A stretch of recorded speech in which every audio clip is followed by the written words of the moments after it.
Time now for your forewarned weather with Chief Meteorologist Alana Brophy.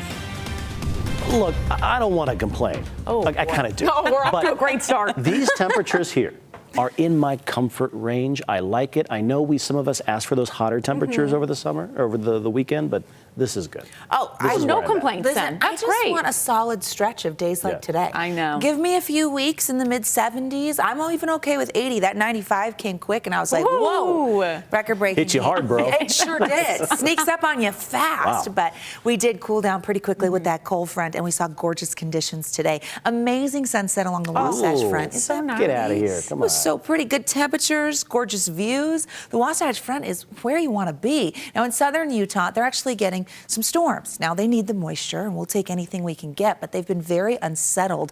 I want to show you some Amatis clouds coming from Lake Powell. Andy caught these. These are pouch-like clouds. They're formed with colder air. They're on the underside of a thunderstorm cloud, and we know Lake Powell saw those active conditions. Look at that. Tell me that is not incredible.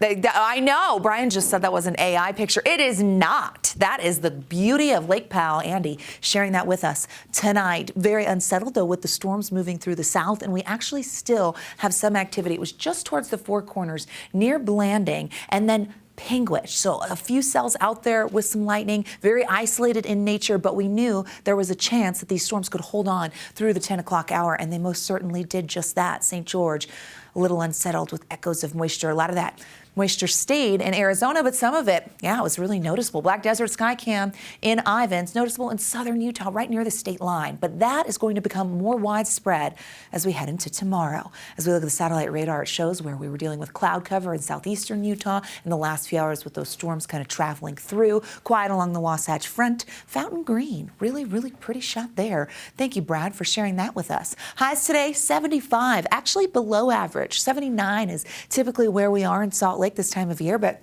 on the cooler side, 80s in eastern Utah, 91 in St. George, mid-70s in June. Well, it gets a lot of applause. Those 90s return to Washington County. As we get through the overnight, those lows with our clear skies in the north will allow for 60s, falling into the mid-50s for the overnight. Some outlying areas looking at lows right around 50. As you head out the door, we'll see upper 50s, low 60s by 9 a.m. with sunshine along the Wasatch Front. But we do have storms moving in. Precipitation potential really does uptick, especially for south central Utah. A surge of midweek moisture on the way, and that could reach as far north as Castle Country for our Wednesday. That wet weather associated with a low. Our futurecast is going to show you that low's moving inland. As we look at the futurecast, you see quiet conditions, but then as we head into tomorrow afternoon, here come the storms from Hanksville down to Kanab, once again over Lake Powell, Four Corners area, south of Moab, but we're just getting started in the southwestern corner of the state. As we make it through the evening, we get some activity over I-15, including in Beaver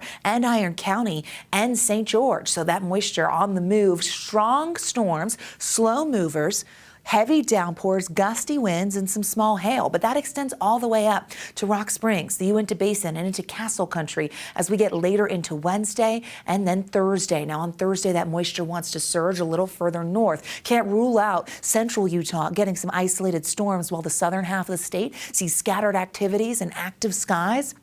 Also, eastern Utah with a few storms rolling through. Now, as we head into Friday, isolated storms could make it up to the Wasatch Front, so there's a possibility that we could see some storms by the end of the work week. As we look at our excessive rainfall threat, it's a marginal risk for tomorrow, meaning that these heavy downpours could lead to flash flooding, and that's something that is possible. That's what you're seeing in yellow, the possible category for the Mighty Five and surrounding areas. In the Red Cliffs area, Snow Canyon and Zion, it's probable. So this is escalating as we head into our Wednesday. Big picture shows this low, so it's going to move inland, an upper level low, keep us quite unsettled with a large trough kind of taking over the west, moisture surging into the state, thunderstorm potential through Friday. I think it could even hold on in the higher elevations for Saturday. That high pressure wants to move in. It looks like it does with our warming trend for the latter half of the weekend, but next week still up in the air. I'll keep you forewarned. 70s for tomorrow. This is average for Salt Lake, southern half of the state with those thunderstorms storms, only 70s and 80s expected. Scattered storms in Washington County, isolated on Thursday. I do think we could see those 90s turning into high 90s on Saturday in southern Utah, triple digits to follow. Here's the Wasatch Front, 70s to 80s to upper 80s, and eventually the low 90s come on back. Isolated storm potential in the north on Friday. An unsettled active pattern. And in northern Utah, even with below average temperatures, it was a chef's kiss. Really good day. There we go. There you We go. love it. We want to talk about what's the buzz with the bees.